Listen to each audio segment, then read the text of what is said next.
Good evening, ladies and gentlemen, and thank you for tuning in with us on episode here at Fast Break live for IE Sports Radio, your direct feed for all sports, and you're welcome to join us on tonight's docket. We'll talk about the Pistons finally breaking their losing streak. What can this team do in the new year to kind of turn things around and show some improvement? We'll discuss that. Did LeBron's toe touch the line? We'll discuss last night's game between the Lakers and Timberwolves. Did LeBron get robbed of a three-point shot to tie a game?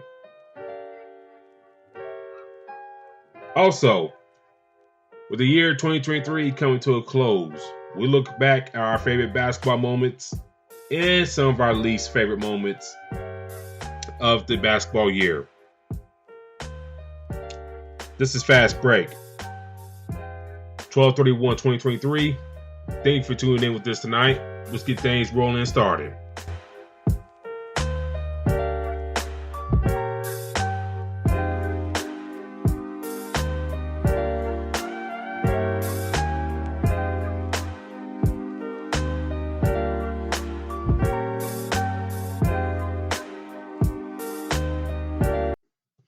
And thank you for tuning in with us tonight, ladies and gentlemen. Lots to talk about, lots to get into tonight. Probably won't be up here too long, but we'll see how the show goes.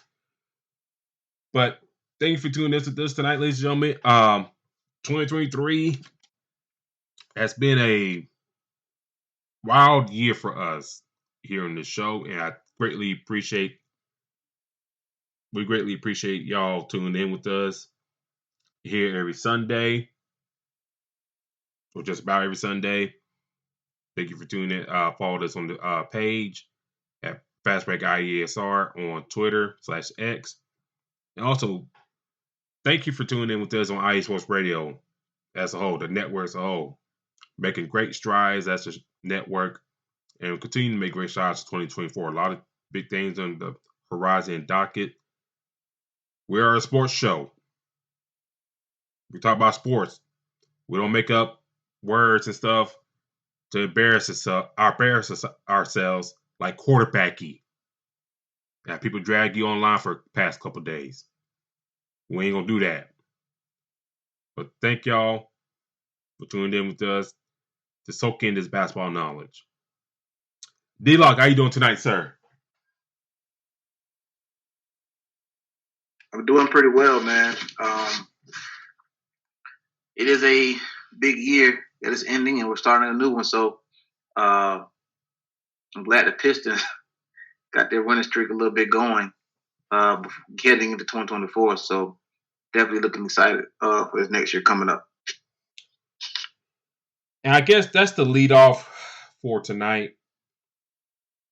The Pistons, they win by 2 against the Toronto Raptors, snapping a 28-game losing streak. 129-127. Kay Cunningham led the way for the Pistons, 30 points, 12 assists. Who's been playing pretty well for the past few games, mind you. 18 points for Jalen Duren and 17 rebounds for him. 16 points off the bench for Alec Burks. 19 points for Bogdanovich in the starting lineup as well. For the Raptors side of things, we'll talk about more on them here in a little bit. Siakam had 35 points. Shot the ball pretty damn well. Schroeder had 30 points, 9 assists as well. He shot pretty well as well. Gary Trent Jr. shot pretty well with 24 points. So I watched a little bit of the game. Good back and forth game. The Pistons had a good double-digit lead for a good while until I thought they were going to choke it, especially at the end. But they held strong, got that victory and all that. And they finally off that skid of 28 losses in a row. D-Lock, what are your thoughts of the Pistons breaking their losing streak, and what should they do in a calendar year to kind of not find themselves in a position like that again.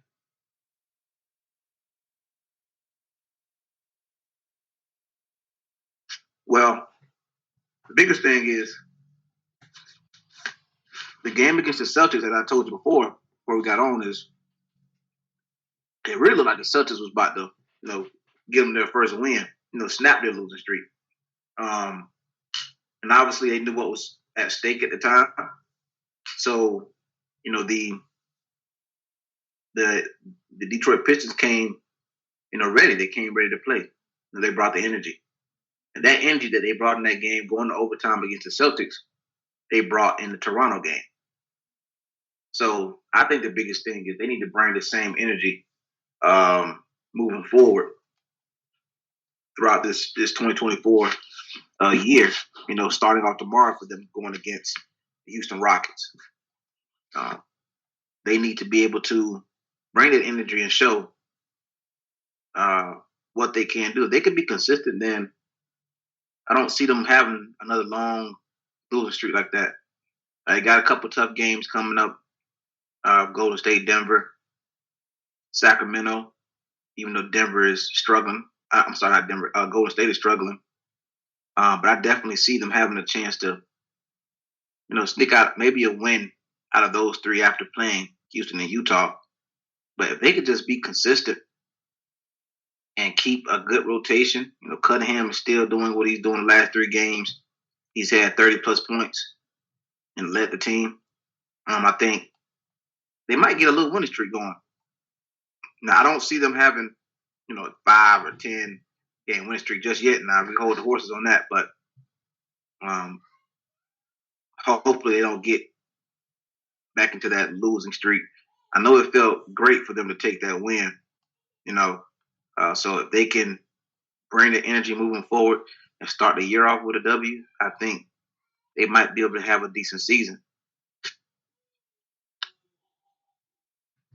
I think for me, real quick, I think it's good they got the skid because it got to a point that a lot of teams didn't want to be the team that that lost to them. And you kind of think if you're a team playing against them, you want to kind of keep that streak going. How high can we make it go? You know what I'm saying? How high can we make this streak go? But credit to them. Like the other night against Boston, which they were kind of damn near close, and Kay Cunningham almost kind of put this team in his back to get that victory.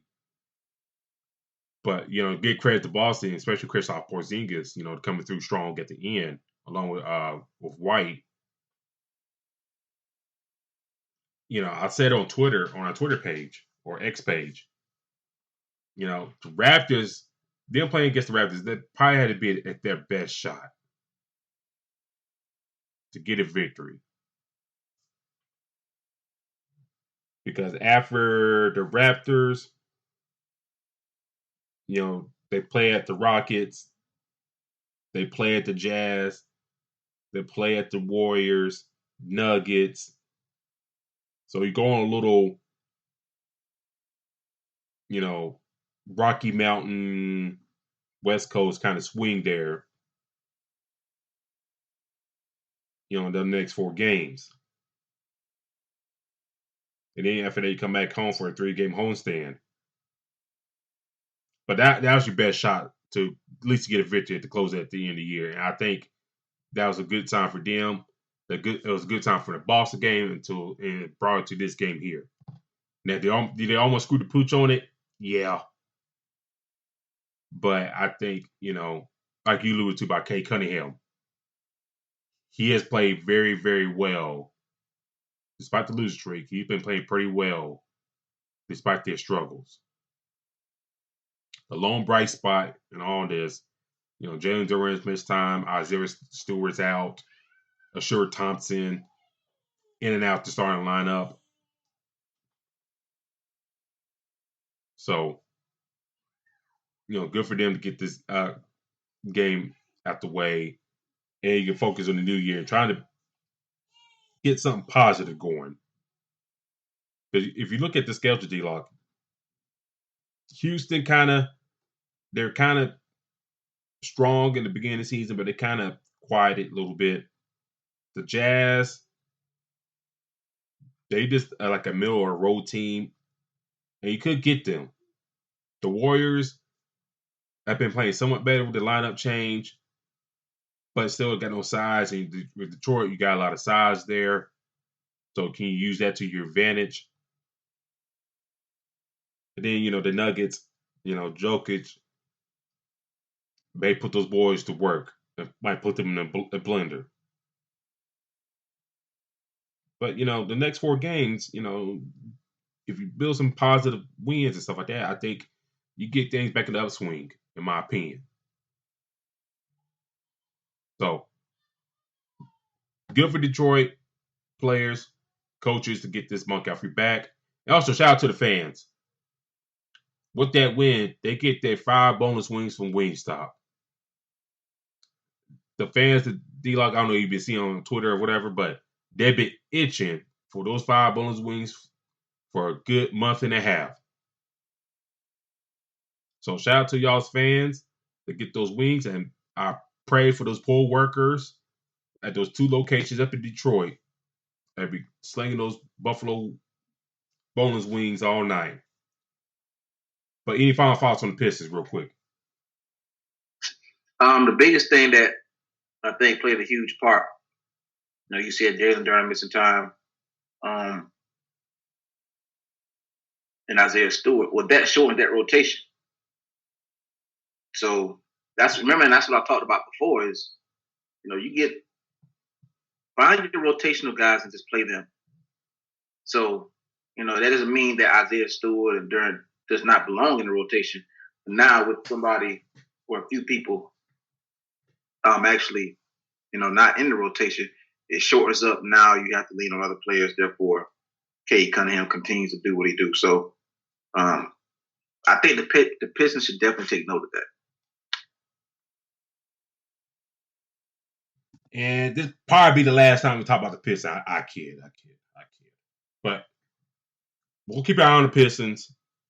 And hopefully y'all fellas don't start another damn loser streak.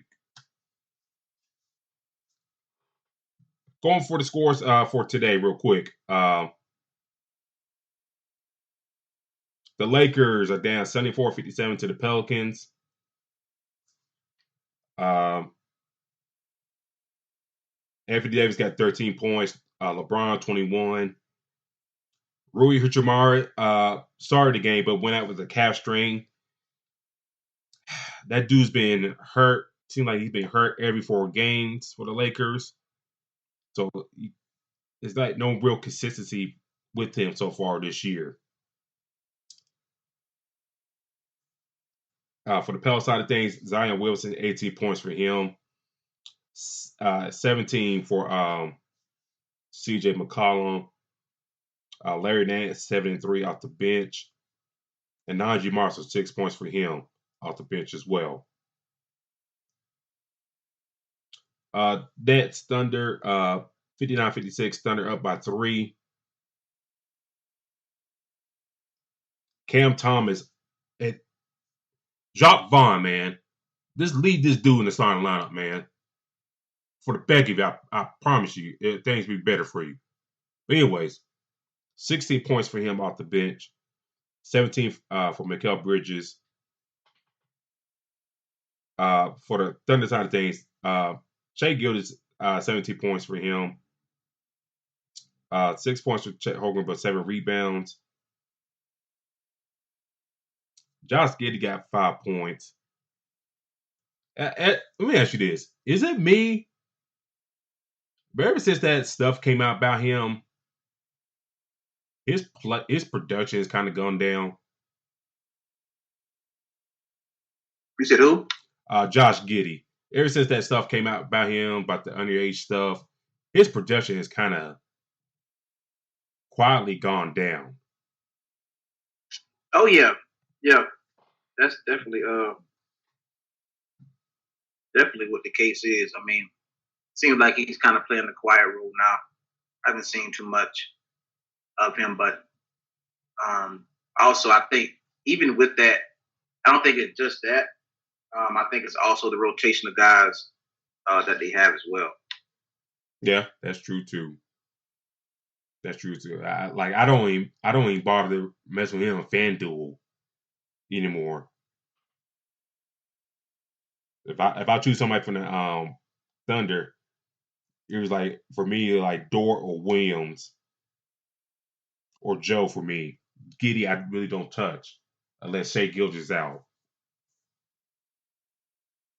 But even then I wouldn't touch him. But continue on. The Celtics up big on the Spurs right now, 77-55. Jason Tatum back in the lineup with Porzingis. Tatum got 18 points. And by the way, in that win against Detroit, granted, yeah, he had 30 plus points, but he shot the ball fucking terrible. Like, this is why I think, for him to be scared top 5, his efficiency got to be better. But I don't think it's never going to get there, in my opinion. 50 points for Jaylen Brown as well. When Banya has 15 points but no rebounds. 11 points for Vassell. Dennis Rodman cosplay Jeremy Shohan, 9 points for him and 4 assists. I watched them the other night, D-Log.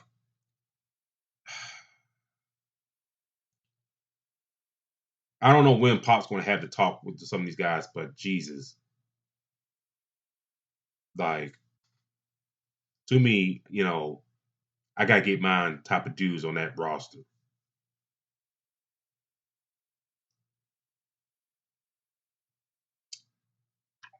Yeah, my biggest thing is I think that he got the young guys, and you need, Victor, you need these guys to get it together. Now they are young guys, so it's gonna take them time to gel. But my biggest thing is with those young guys, they should be able to win a hell of a lot more games and should be building towards something. So hopefully he does give them that talk and they can press forward with that. So Boston's up big right now. The Grizzlies, John Morant back in the lineup. They're up 1 on the Kings in the fourth quarter. John got 5 points so far. Desmond Bain, 9 points for him. For the key side of things, 8 points for De'Aaron Fox. 4 points for Sabonis. Murray has 4 points as well. But still early in that game right now. Your Orlando Magic down 23-17 to the Phoenix Suns. Banchero, 11 points for him so far. On the other side of things, Durant got 4 points. 9 points for Bradley Beal back in the lineup. Booker has 4 points. Let's stay on this game for a second.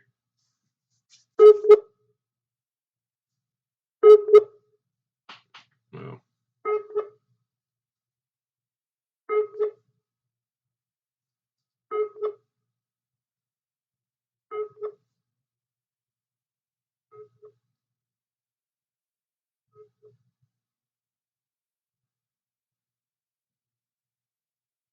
let's see. Hang on just a second, ladies and gentlemen.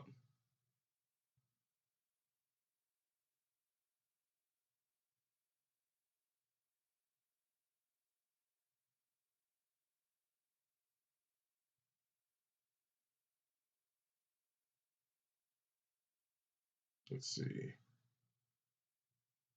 Hang on 1 second.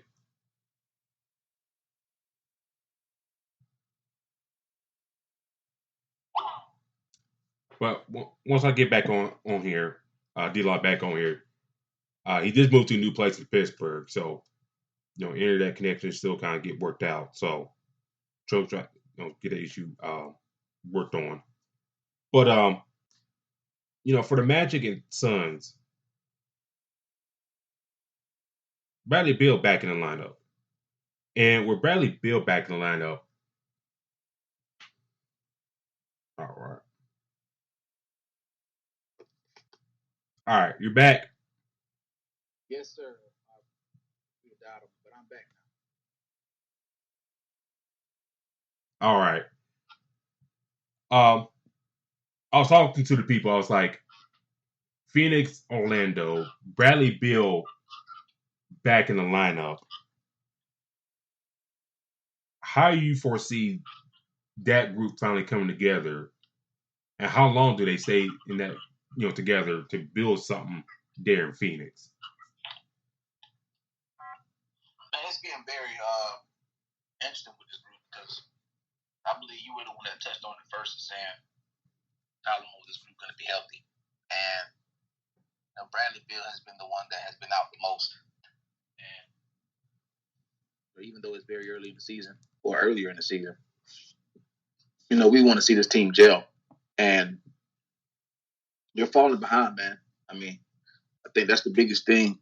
With this group, we had so much high expectations. We were expecting them to, be better than what they've been. But one big thing is losing Bradley Beal for a long period of time. And for me, hopefully, that means that we can see them make a push at some point. I read in my magic now, but they've lost games that they should not have lost. And I think a key piece is the missing piece of a Bradley Beal some days, or Devin Booker, or Kevin Durant. I didn't think this team would be 16-15 at this moment. I thought they would have a better record. So for me, for them to gel, they got to stay healthy. And that's going to be huge for them because they got the three main pieces, or very good pieces. But this, to be honest, man, this stuff seems like it always happened no matter where Kevin Durant goes ever since he left Golden State. And this team has to find a way to get it done. The Lakers have been on the slide, so it kind of evens it with the Suns, but the Suns got to put it together. Yeah, it's just like Bill's injury issues kind of really hampering his team. And there's I don't know how truthful these reports are, but it seemed like seeing reports like Kevin Durant's not happy with some of the role players and stuff like that. And do you, some point in management, kind of cut chip and trade Bradley Beal for get some more stronger pieces? You probably won't, because it'll kind of show that you're doing it too early on this experiment. But that's something to kind of ponder. Right now he's got 9 points in 8 minutes of play, but how long can his body hold up? It seems like it was his back, foot, something like that's going on with him. And we talk about our season preview series and stuff like that. But that's kind of some of a reason I had him where I'm at. Kind of can these three dudes stay together for a while? Kevin Durant over the past couple years missing time. Yeah, Booker missing time last year, growing issues, stuff like that. So it's just and these are dudes. Well, besides Booker, a couple of dudes are past other side 32. So that's something to kind of think about. And you're a Phoenix fan hearing this, I ain't trying to, shit on y'all, but this is kind of the reality is. So, I mean, you got these guys, right? You got these guys where Bradley Beal was a guy in Washington. Devin Booker clearly showed us what he can be and what he will and what he is.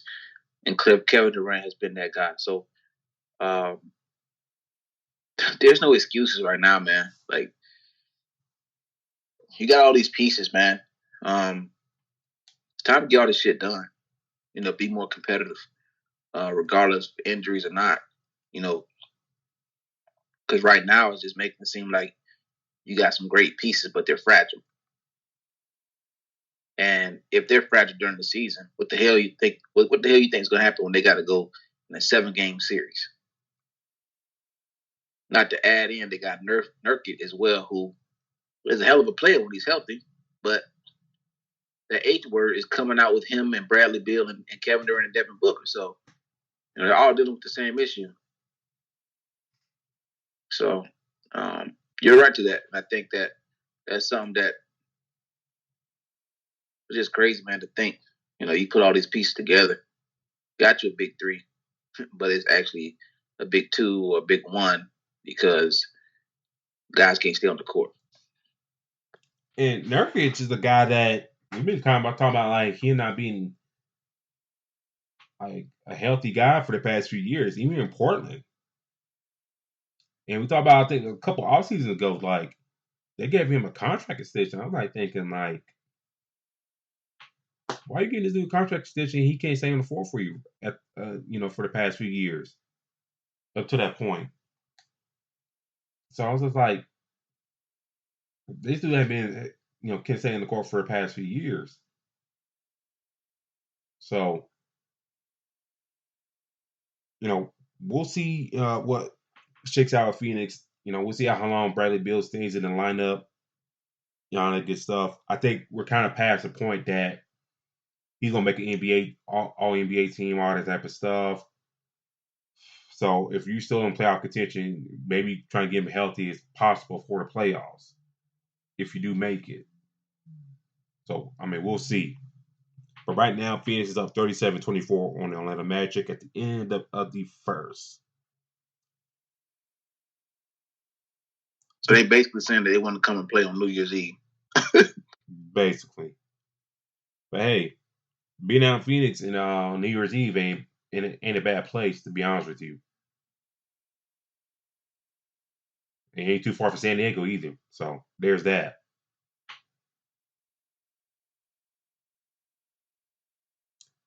And go to a final for today. The Hawks. The team that's kind of been just there. They win 130 to 126 against Washington. Trae Young, 40 points, 13 assists. Dejounte Murray, 32 points. Jalen Johnson, 24-13. When you see the stat line of Dejounte Murray and Trae Young, should that be happening more with those two? With their skill sets, in your opinion? Yeah, I think so. I think they're when we seen the trade, we thought this was a hell of a pickup. Yep. And we thought that they were going to do magic, and they're not bad. But now, for those that are paying attention, they're seeing that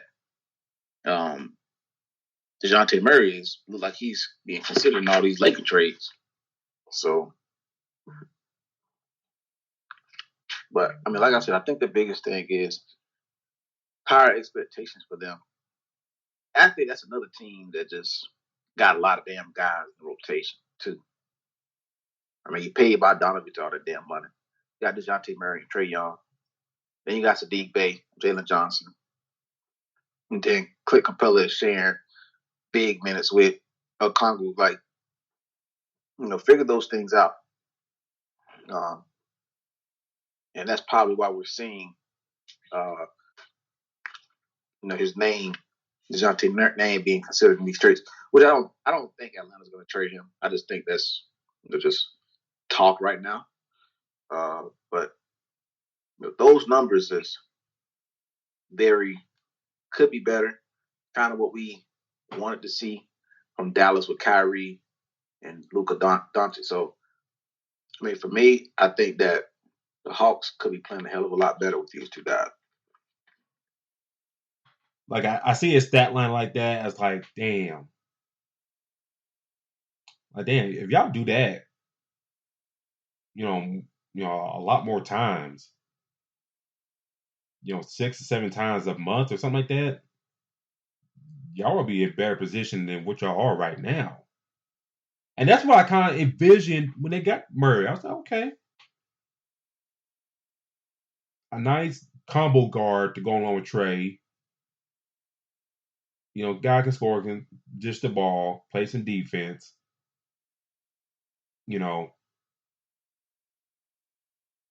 I will say, like, if Eric Snow can score, was a scorer, that would be him. You know what I'm saying? But I was like, and yes, we've seen at times that stat line with that group with those two guys, but it's just like, but it don't result in wins, or one guy disappears, or not, whatnot, or have a bad shooting night. But the efficiency that they shot tonight against the Wizards, and of course they playing the Wizards. But still, I mean, I figure we see like more of this. 72 points between the two of them. I thought we'd see more of this, especially in today's NBA. Yeah, exactly. Because you playing against the backcourt against Tyus Jones and Jordan Poole.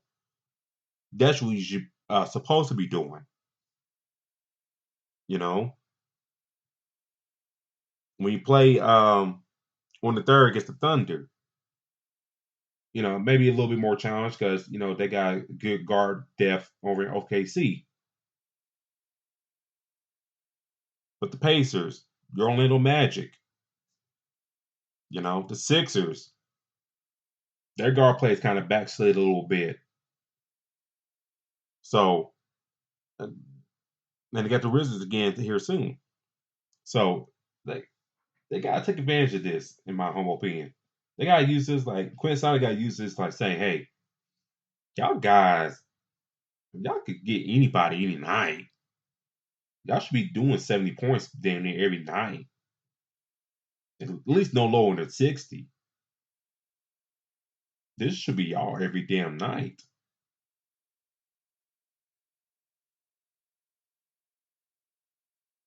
But I'll let you have the last word. The thing is, every team is doing this. They're getting their guards. They're getting 2 guards, and they're just making it a hard matchup. And again, with this, hearing that the Lakers are trying to push for DeJounte Murray, which hell, I think even if they do that, they're gonna have to give up a guard anyway. So the Hawks will be in the same position, but you have all of these guys that can score. And it should make it easy for Trae Young to get his rest and DeJounte Murray to get his rest. But they have to take over. You're playing against a team like the Wizards, who we've seen them give up a shit ton of points to guards over the full season with Jordan Poole and Tyus Jones there. 72 points is not enough. And it's just about raising the standard. So, if they can get that done or be more consistent. But this is the reason why they're not that big of a threat in the East, because they go match up against a team like the Boston Celtics. Hell, the Boston Celtics got guards: Drew Holiday, Derek White, Jaylen Brown, Peyton Pritchard can come in and get some points. So they got guards, but you need a team like Boston to match with them. And when you got your guys, you're loaded. They just got to figure it out. So I'm hoping that they do, and they should. But usually what we do see is a team figure it out, but sometimes it's too late, or they consider trading somebody. So this may be one of the moments where, the Lakers do try to go get DeJounte Murray. Now we're looking like, damn, like we just seen them go grab DeJounte Murray and send him somewhere else. But we thought this duo could have been one of the best, in the NBA, and it didn't pan out that way. Let me say this. If the Lakers do a move, I'd rather them get Murray than Zach LaVine. I agree with you there. Like if I'm the Lakers, if you got to make a move, if you got to, I'd rather get Dejounte Murray over Zach LaVine. I just think, in the scheme of things, I think Murray. I think he just brings more things to the table. I think you get more out of him, more like defense, more of a passing, stuff like that. You know what I'm saying? You know, somebody. I mean, Zach LaVine can play out the ball too, but it's like I just think you just get more out of him than Zach LaVine. And see, like Zach LaVine, after a little while, is a player that won't mesh with LeBron. And we kind of see this reports and stories coming out of Chicago, like some of his teammates ain't really feeling him. And we kind of see, with LaVine being out, how that's like turning, how's that kind of like turned the wins the chain up in Chicago. Like they beat the Sixers last night. Without Joel Embiid, of course, but they beat the Sixers last night. Andre Drummond having a resurgence right now. Kobe White's been playing damn well. Caruso has been pretty damn well. So these guys, since LaVine been out, have been playing pretty damn well. If you're the Lakers,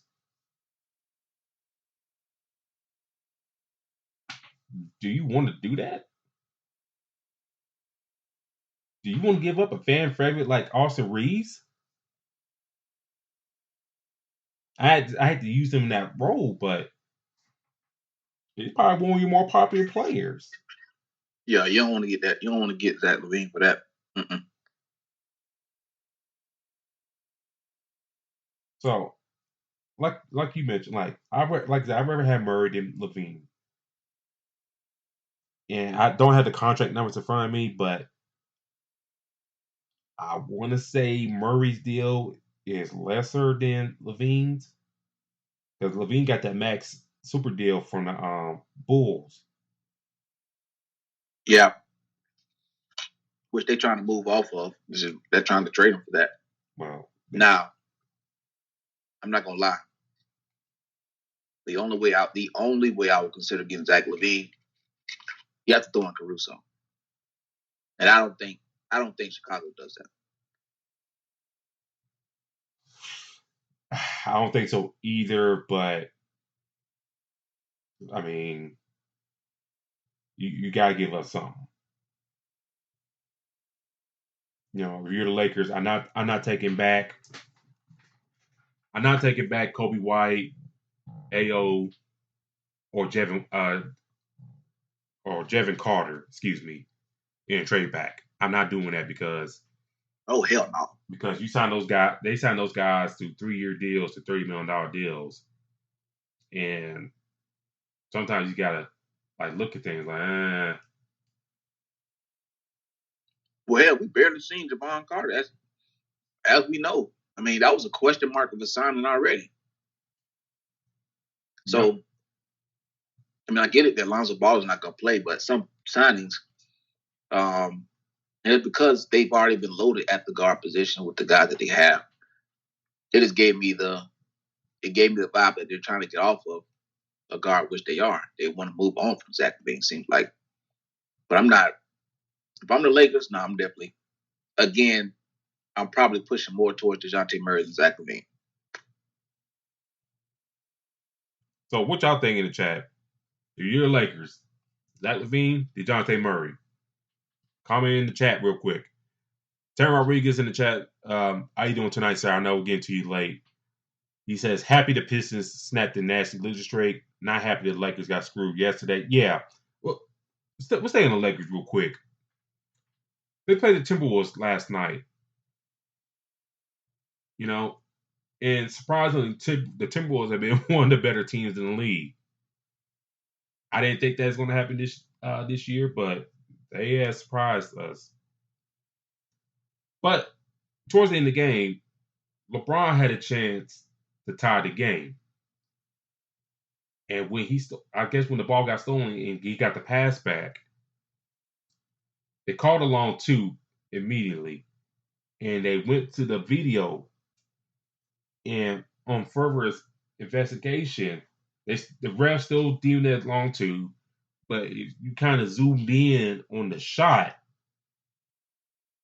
you see that his foot is like barely right there. I mean, like you could see a little bit of hardwood between the 3-point line and his foot.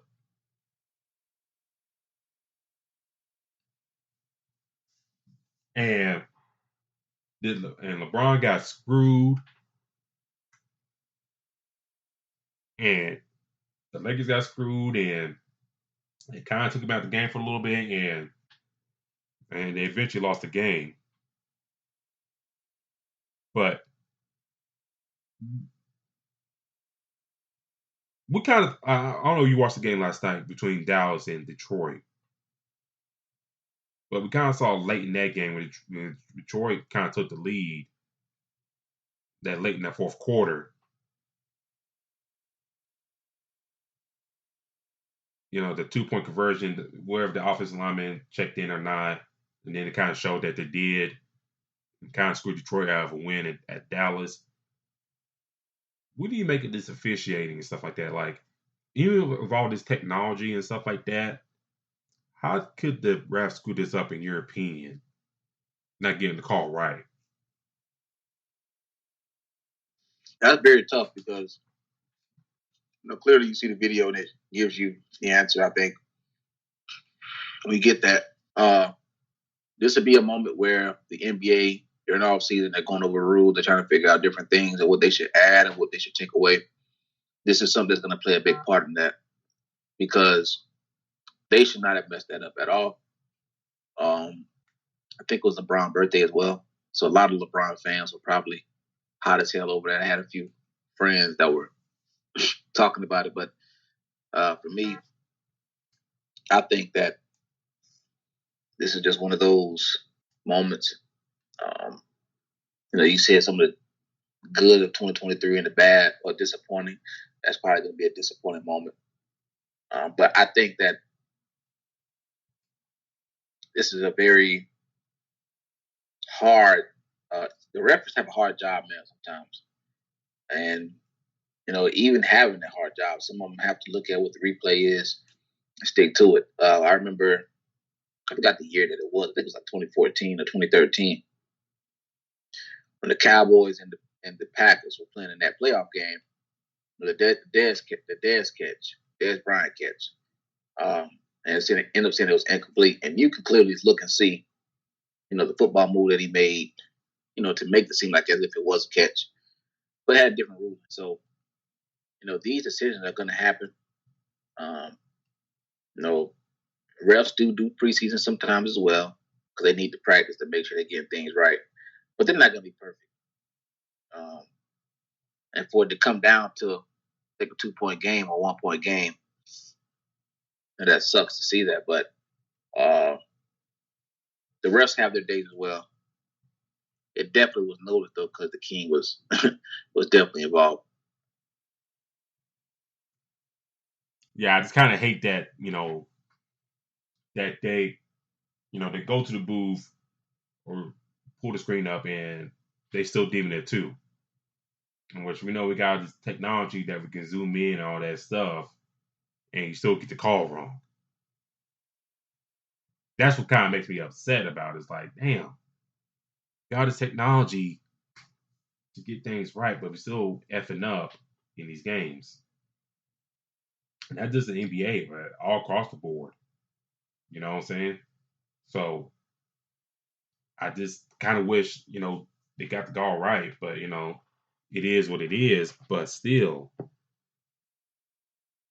you know, like some of these refs got to start getting some punishments, and not just the ones like there at the arena, the ones in New York they kind of, you know, talk to. Y'all gotta get that crap right as well. If you manning that game with the guys at the site, y'all stuff gotta be on point too. And y'all just look at the monitor all game. But I'll let you have the last word. Yeah, like you said, they can just definitely take a look at it, and if they do that, then now they're in a good spot. And on top of that, it's being reviewed. So, but again, like I said, man, this is one of the things that when off season come around, they're going to talk about this all day long, and this is something that's going to make a big difference. So, um, for me, everybody talked about it, and hopefully, this is not one of them situations where it's a decision if they make the playoffs or not. One game, and it comes down to this. So we're going into the new year. Let's try to be better refs moving forward. And speaking of refs and all that stuff, oh, Terry was saying, I'm still listening. Having dessert that me and my brother got from Cookie Place in Arlington. Oh yes, sir. I forgot. Yeah, you're in Texas, so do it up big in Dallas or around that area. I know I got a few friends that live in Dallas. They do it big every year down there. But yeah, have fun down there around that area. Be safe too. But what you mentioned about the end of the year, let's talk about that. Year 2023 in basketball, it's like two of us do this show, our fans at certain teams, schools, whatever. What are some of your favorite moments, your least, and your disappointing, in your opinion, for the year 2023 as we close that chapter and go to 2024? Uh, I like to do things on the bad note. I mean, do bad and end on a good note. I probably would say most disappointing is how Draymond is just acting in the NBA right now. Um, Such a talented player that has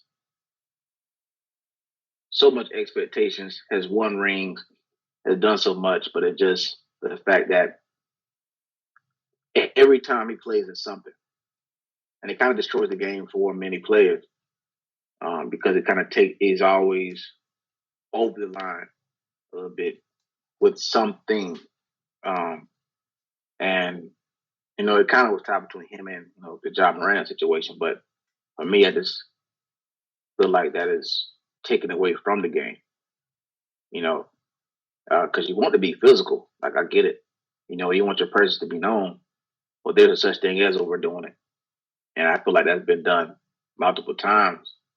So hopefully, like I said, he gets situated. But that's just one of the most disappointing things I would think for me, like so far uh, in 2023. The most hype thing, the most impressive thing, the best thing of 2023 for me, man, was when LeBron took that shot to break the record. I mean, I felt like you just had to be there because that's something that we've heard debates about. Who's better between Michael Jordan and LeBron. It's very hard to find a Jordan jersey right now, and if you do, it's probably gonna be pretty pricey. Um, so for me, it makes me wonder what's going to happen in 20 or 30 years. Hell, maybe 10 to 15 when it comes to buying a LeBron James jersey. Now, obviously, you got Michael Jordan. He's been with the Bulls damn near his whole career except the Wizards thing. But I feel like LeBron has shown that he is one of the greatest ever, and he makes it a very compelling argument. I mean, our parents grew up watching Michael Jordan. We heard about the Jays, we heard about these different things, so that's what they know. But for me, most of my life, I watched LeBron play. I've seen him dominate. Hell, he's still dominating right now. So now obviously Kobe is Kobe Bryant now. No disrespect to him, but for me, I just feel like LeBron is clearly up there, and to see him break that record was a huge, huge deal. Literally stopping the game, see him take that shot was something huge, man. He did it early in the year as well. So that's a moment that I will always think, damn, okay. And I was in Atlanta in my apartment watching it, in the front room, eating some Olive Garden. So I think that's pretty cool, man. I mean, to see somebody go through so much as far as growing up, high expectations, being on the front of the magazine, like I was really dope to see that. And that's something that I always remember for 2023, especially for the NBA.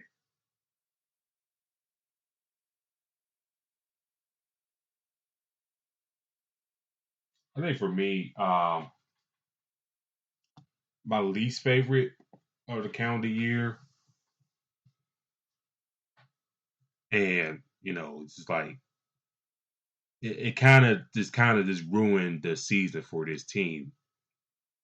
But the Alabama men's basketball season, the 22-23 season, Ooh, that's a good one. and if y'all listened to the show before, I'm one of those people. I love Alabama football, but I'm always been a bigger basketball head. And I love Alabama basketball. Love it so much. Granted, I've been to a game for the past couple years, due to life, all that saying. But that season, I thought maybe that this would be the season that we can win it all. Got a nice recruiting class. Got some nice transfers. Guys coming back. I thought maybe like, damn, maybe we could do something here. But then January rolled around. And it's like 30 minutes before we did a show, before our showtime. I was on Twitter. I was like, what's this fool do? And this is Darius Miles, formerly of Alabama men's basketball, who's sitting in Tuscaloosa County Jail for a capital murder charge. I said, damn, what the fuck did he do? And he said, and what we've seen a video on Twitter. He's doing the perp walk. I said, and then next you read and find out what's going on. Like, damn, this dude was falling murdered the previous night. And then at that time, we talked about it. It's like, damn, this is stupid. Blah blah. Hopefully, it's a big distraction. And then a month later, we kind of found out your star player was out there that same night, not indirectly involved, but he may play a role in it. Maybe. Yeah. Hopefully not. It has come out that he won't be charged anything like that. All that good stuff, all that. But yeah, it's just like that happened. Then Brandon Miller's name be involved. It just took the sales of potential win a national championship out the way. And it's just like kind of one of those what ifs. that night that derailed Alabama men's championship in basketball. In my heart of hearts, and granted, yeah, San Diego State is a good, solid program, but I'm just thinking,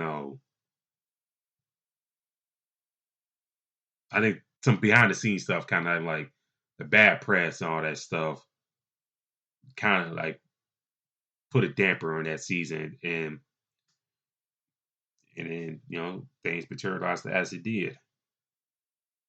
So I think that's like for me, that right there, kind of like, damn it, man,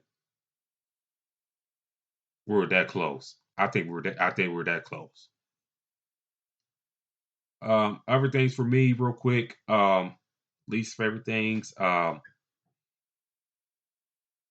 you brought up the refs and stuff like that. It's like I've been going to these high school games and stuff, D-Log, especially during this holiday break and all this stuff, watching games.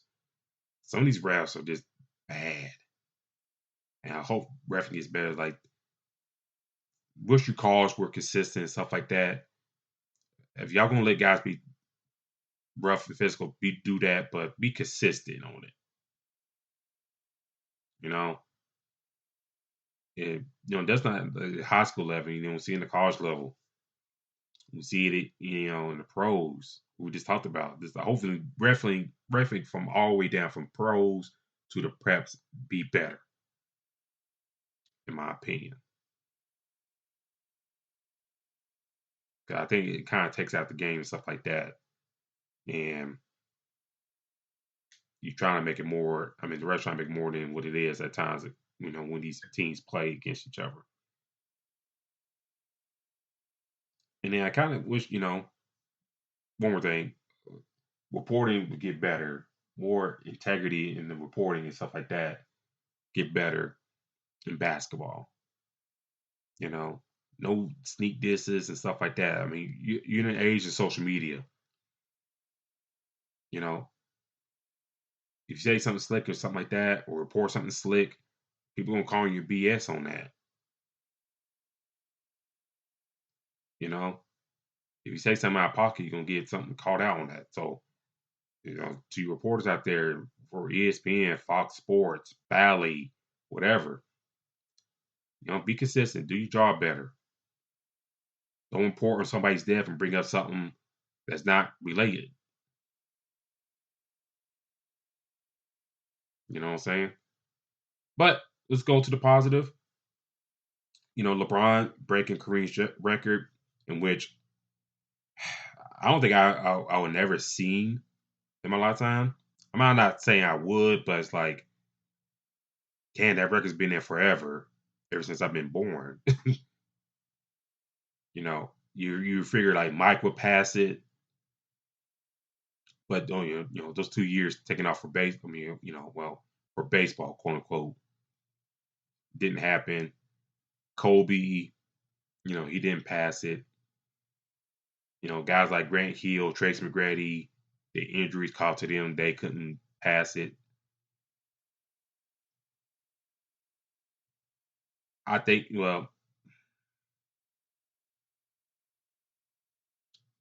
I think Tim Duncan possibly, but I think at the twilight of his career, he kind of slowed down a little bit. Who else I'm thinking? Dirk was like another candidate, but the injuries and how the team was, that was going to happen. But for LeBron to do it, and for a guy that hasn't missed much time on the basketball court too,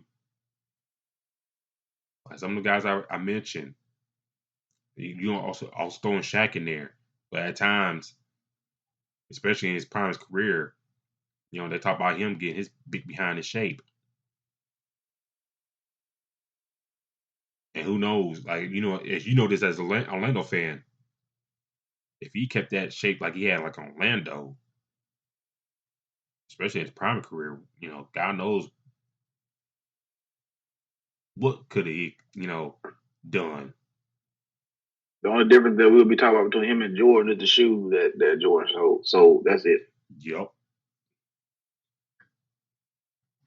And for LeBron to break that record, hey, awesome. And he's continue to pile on right now. 34 points right now against the Pelicans. So I salute LeBron on that. And another positive thing. I guess the player empowerment in a sense, especially in college sports. These guys and gals, getting an NIL deals and stuff like that. Take care of themselves. Kind of, I like it in the sense like, okay, we've seen years past of college athletes, especially in the basketball world. Stay in the basketball world right here. Guys like Jay Williams. Who else? Mike Bibby, J.J. Redick, Adam Morrison, Jimmy Fredette, Carmelo Anthony, Dwayne Wade. That is, go to the women's side like Shamika Holtzclaw, Sue Bird, like Brittany Paris out of Oklahoma, Brittany Griner. How much money will those guys and gals make in our world today? It'll be a lot. Greg Oden, for example. That's another one. The guys in Florida, Joakim Noah, Corey Brewer, Al Horford, Green. How much money these guys would make in the NIL world? And it's good to see, ladies like Angel Reese, Caitlin Clark, Brockers out of UConn, getting their NIL money. And the guys side of things, those guys getting their deals and stuff like that. So I kind of like that in the college sense, like we've seen, players in years past not making money, but a lot of these schools making money off them. And then some of these same guys had to take deals and stuff like that under the table, and then they get caught and they get shamed and all that stuff. But yet the universities and stuff like that make money off them regardless. So I kind of like the NIL deal part, like these guys and gals can make some money while they're still in school, especially the young ladies. The guys, I think, is different both because there's different avenues they can make good money. For the ladies, like you gotta stay for 4 years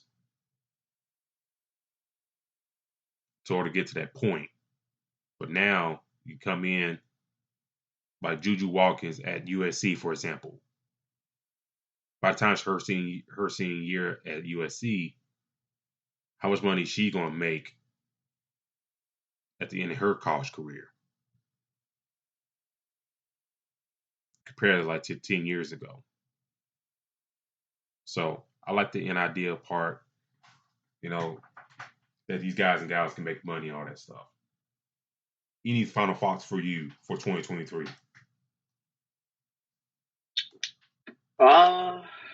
Man, there's a lot of good things that happened in 2023. I actually did like the fact that Denver Nuggets did win a championship because Jokic is Jokic. I obviously remember the fact that Embiid ended up being the MVP. But Jokic, walking away with the big trophy. But to be honest, like I said, I think leading up to LeBron breaking that record was a big thing. And to be there was just, very huge, man. I mean, we're in a time where, we're watching